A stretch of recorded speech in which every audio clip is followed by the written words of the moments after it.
ఆస్తులమ్మి భార్యను చదివిస్తే జాబ్ వచ్చాక భర్తను వదిలేసిన ఘటన రాజస్థాన్లో జరిగింది. భార్య స్వప్న చదువు కోసం మనీష్ బాగా ఖర్చు చేశాడు.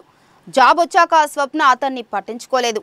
దీంతో డమ్మీ అభ్యర్థి సహాయంతో తన భార్య ఎంపికైందని ఫిర్యాదు చేయడంతో ఆమె సస్పెండ్ అయింది. జ్యోతి మౌర్య కేసు దేశవ్యాప్తంగా ఎంతటి సంచలనం సృష్టించిందో అందరికీ తెలిసిందే. ప్యూన్ అయిన భర్త తన భార్యను ఎలాగైనా పెద్ద చదువులు చదివించాలనుకున్నాడు.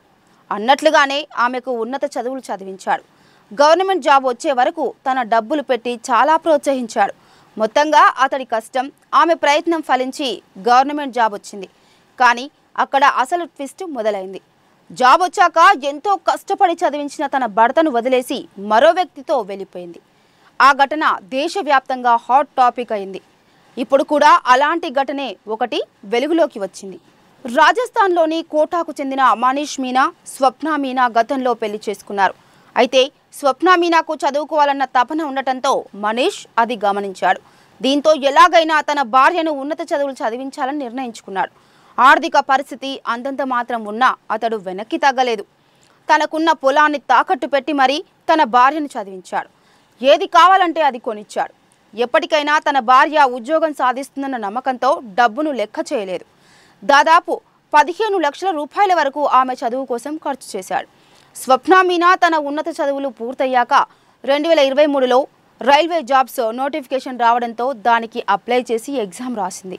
రిజల్ట్లో జాబ్ వచ్చింది. దీంతో భర్త మనీష్తో పాటు భార్య స్వప్న సైతం హ్యాపీగా ఫీల్ అయ్యారు. కానీ అక్కడే అసలు ట్విస్ట్ చోటు చేసుకుంది.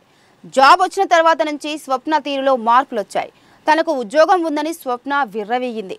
భర్తపై అహంకారం చూపించింది. చివరకు భర్తను దూరం పెట్టింది. దీంతో ఒక్కసారిగా మనీష్ కంగు తిన్నాడు. ఎలాగైనా తన భార్యకు బుద్ధి చెప్పాలనుకున్నాడు. ఈ క్రమంలోనే ఆమెకు తన సొంత టాలెంట్తో ఉద్యోగం రాలేదని నిరూపించాడు. అందుకు సంబంధించి ఆధారాలు కూడా అధికారులకు చూపించాడు. తన భార్య స్వప్న ఫ్లాక్సీ అభ్యర్థి, డమ్మీ అభ్యర్థి సహాయంతో రైల్వే రిక్రూట్మెంట్ బోర్డు పరీక్షలో ఉత్తీర్ణులయ్యారని ఆరోపించాడు. ఈ విషయం వెల్లడైన తర్వాత స్వప్నను అధికారులు సస్పెండ్ చేశారు. దీనిపై దర్యాప్తు జరుపుతున్నామని Kota division senior divisional commercial officer Saurabh Jain తెలిపారు. దీంతో స్వప్న జాబ్ కోల్పోయి ఇంటి వద్దే ఉంటుంది. ఇప్పుడు ఈ విషయం సోషల్ మీడియాలో వైరల్గా మారింది.